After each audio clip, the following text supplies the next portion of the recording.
if the hatred and animosity that these two have for each other does not deliver into one of the most entertaining press conferences and fights of the last, in recent time, then I don't know if I have any more hope in the UFC these days in the promotion.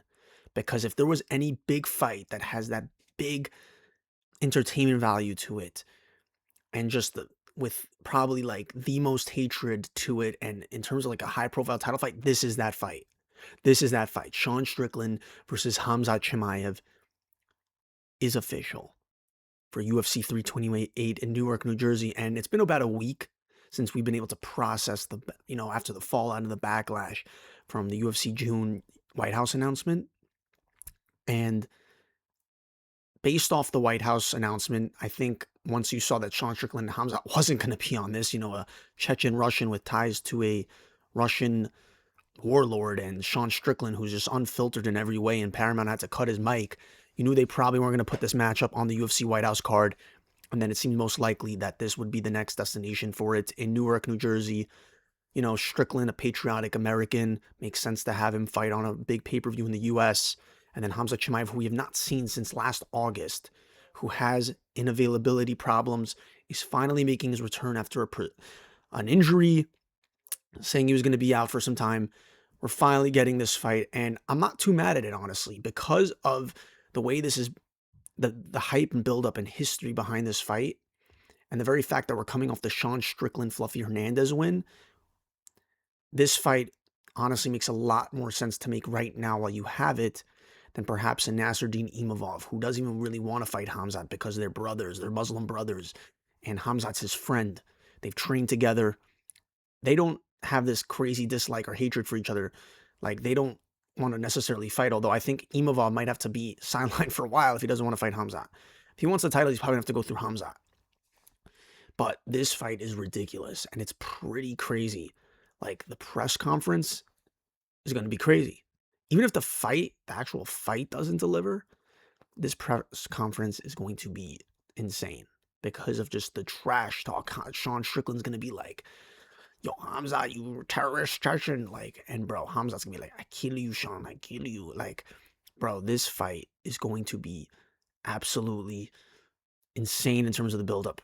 And yeah, Sean Strickland was talking crazy about Khamzat. So it really added like some juice to this fight following Sean Strickland. Plus, he delivered. Like, I thought Fluffy was going to do what he's been doing to everybody in Houston versus Sean Strickland, but no. Sean Strickland finished Fluffy Hernandez, but again, nobody at all, in probably welterweight or in middleweight, is honestly on the level of Khamzat's grappling and wrestling. I mean, the dude's undefeated. He walked through Dricus du Plessis. But would I be crazy to think that Sean Strickland could make this more of a dogfight than DDP? I think so. I think Sean Strickland could make this more of a dogfight than DDP did, just because of the built-up, and I'm sure he's definitely very much preparing for it. The grappling and wrestling pressure, the signature style that Khamzat brings to the table when he immediately shoots for you. And all of our cardio concerns about Khamzat's game were answered by that DDP title fight. Khamzat went through him for 5 rounds, and ultimately that fight was not as entertaining. But yeah, Khamzat did it. That's what he did to get the title, and we finally get his first title defense. And like I just mentioned, I'm not too mad at this fight because I understand the current landscape of the middleweight division, and with Nasruddin Imavov not really necessarily wanting to fight, obviously he's the most deserving guy. He ran through names like Brendan Allen, Israel Adesanya, and most recently Kyle Baralio. Just outstruck Kyle Baralio, beat him, and Baralio just beat the Ritter. So Imavov is the most deserving guy, but the UFC is doing what they do and making the most entertaining fight that's available at the moment. Actually, that's not true because they didn't end up making Topuria versus Makhachev or Jones versus Pereira, which we'll get to probably at the end of this video, because there's a lot that has come out in the last week that I did not talk about since releasing my video reacting to the White House card. So yeah, Khamzat Chimaev versus Sean Strickland is finally announced. This was probably the biggest announcement of yesterday because Dana White went on his live and he said he's going to drop the next 9 fight announcements. But a lot of what he announced was kind of already known. Like, one of those announcements was UFC Miami. One of them was, they were almost all fight nights. Apex fight nights, by the way. And the card's really stacked for New Jersey. They ended up moving Sean Brady and Joaquin Buckley to that card, which makes a lot of sense. They should not be on a main event in an Apex. They should be in front of a crowd. Sean Brady, so I like that fight. Volkov versus Waldo Cortez Acosta. Bogdan Guskov versus Jan Blachowicz, the rematch. And then you also have, to open up the card, is Jeremy Stevens coming back on another one-fight contract to fight King Green, who had a vintage performance versus Michael Zellhuber not too long ago. Literally just finished Michael Zellhuber, turned back the clock a little bit. He's taken some big L's, but he's on a 2-fight win streak with King Green. So honestly, not the most terrible card for New Jersey. They tend to sometimes hit or miss with New Jersey, but this is a very big main event for New Jersey. Very big main event, very big fight. I'm not mad at it. I think this is the perfect thing to have in between June and Miami. The perfect thing for May. And it's a great card, in my opinion, for what they could have done. Like the last New Jersey card the last two were Merab Sean O'Malley 2, and then before that was Poirier versus Islam, but that actually was a pretty sick fight. Now, obviously, this is the return of Khamzat Chimaev, right? He's been having all his career inactivity issues, health issues. The very first time Khamzat Chimaev was introduced to us, he was this crazy fighter that fought like 3 times in the span of 3 weeks in Fight Island, finishing people, crazy promos. We saw a more calm version of him in the last fight. He wasn't like too crazy or active, and that was after a long time. That was after he neck cranked, finished Robert Whittaker in the first round, then went in there, and yeah, he had that fight with DDP, but ultimately did not deliver so much on entertainment value. DDP didn't really have an answer for Khamzat Chimaev, and Khamzat Chimaev just kind of went through him, did what he's been doing to everyone, and he's been a destroyer of worlds. And he's not the most entertaining style, but we keep seeing this with the big stars, with Islam, with Khamzat, just now with Charles Oliveira. They're just smudge wrestling and grappling with guys who sometimes thrive on the feet and containing them, and it ends up delivering for a very bad fight that a lot of fans are not happy with because the stylistic clash is not the best it could be. Because DDP, it was supposed to be the best well-rounded matchup for Khamzat, and how did that shape out? Max Holloway's almost all the time a predominant striker and boxer, has no real ground game or submission defense to his game. And then, of course, Jack Della Maddalena, also superior elite boxer. And what was he given? Islam Makhachev, who is going to do his game plan. He's not going to try to strike with Jack Della Maddalena. Same thing with Khamzat. But the reason why I think this fight adds a little more entertainment to it is Fluffy, I thought, was one of the best grappler and wrestlers after Khamzat in this division. And Sean Strickland ends up finishing him on the feet. Not saying that's what's going to happen here, because Fluffy is not on the same level as Khamzat. Khamzat's a whole different level of pressure.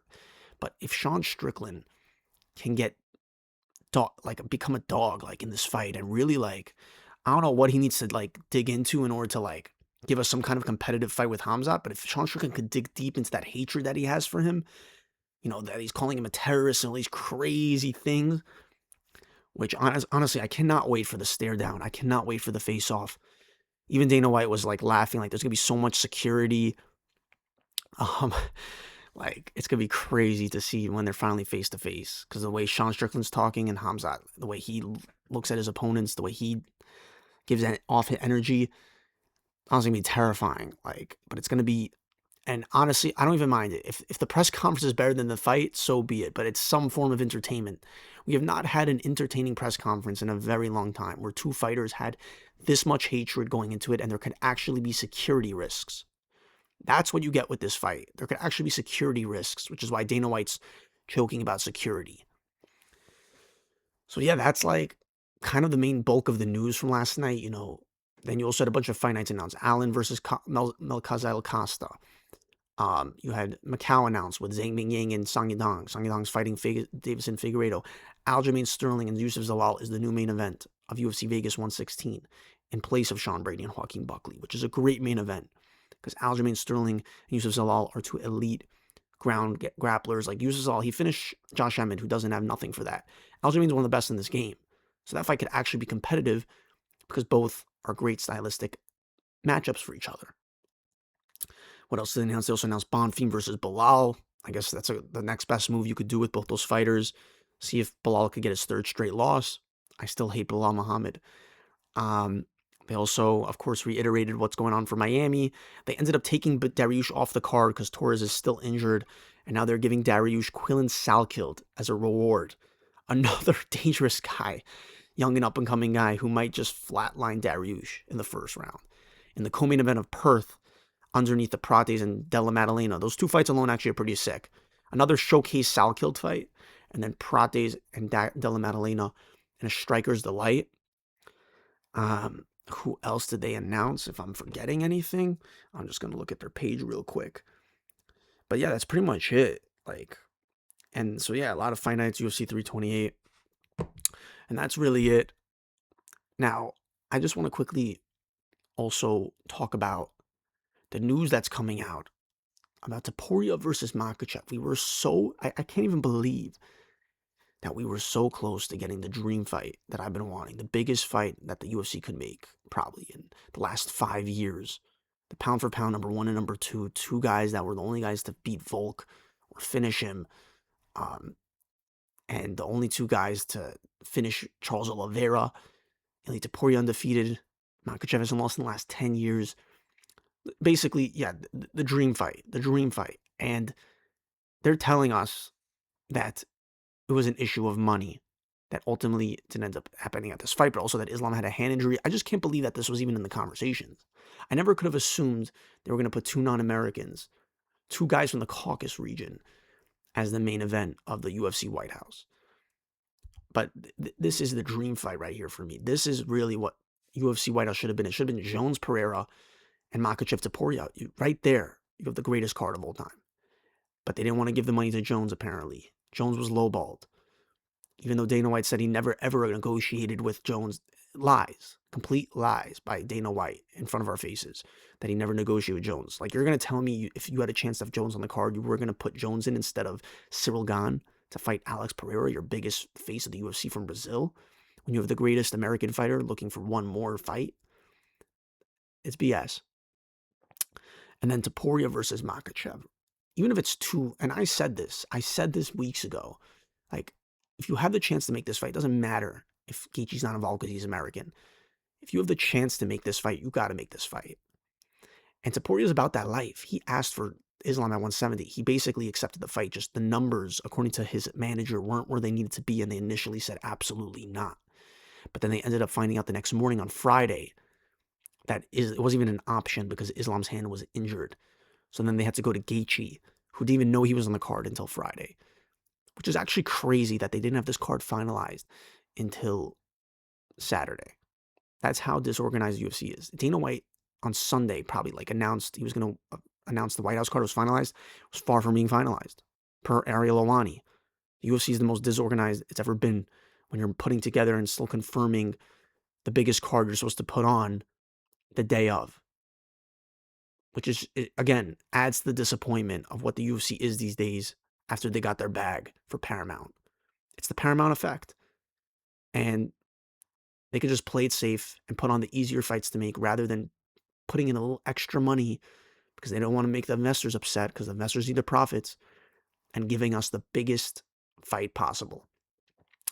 This is the fight that I need in my life. This is all that I need to be able to be happy with the product and the promotion. If I get this fight, I'm never complaining again because at least I would have lived through this fight and seeing my favorite fighter hopefully beat the next guy that's head-to-head with you to ultimately pretty much cement himself as the GOAT of the sport.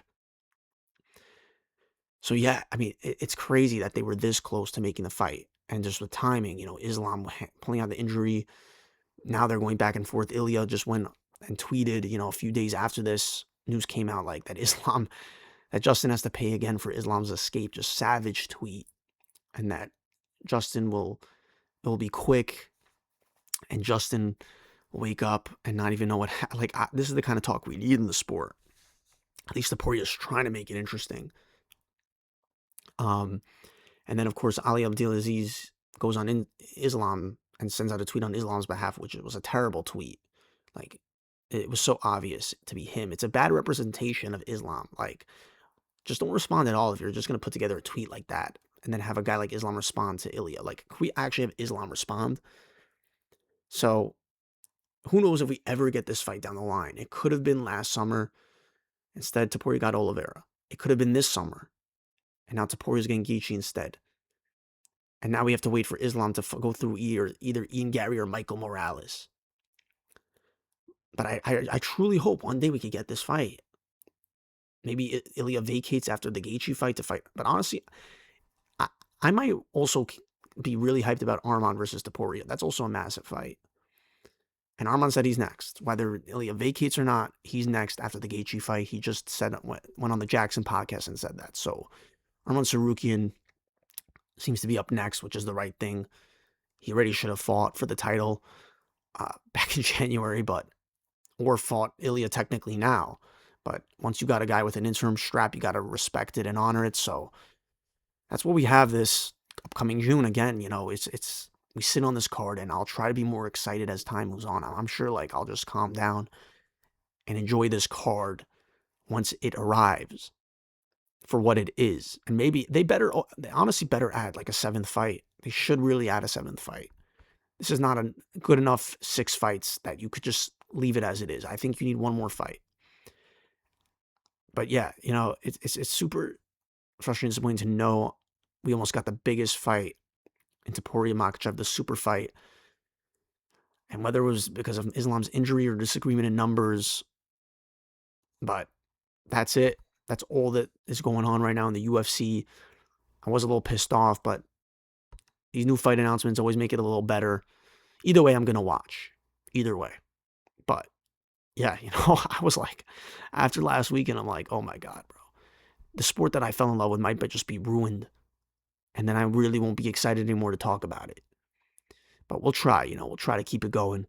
So thank you guys for listening. And yeah, until next time.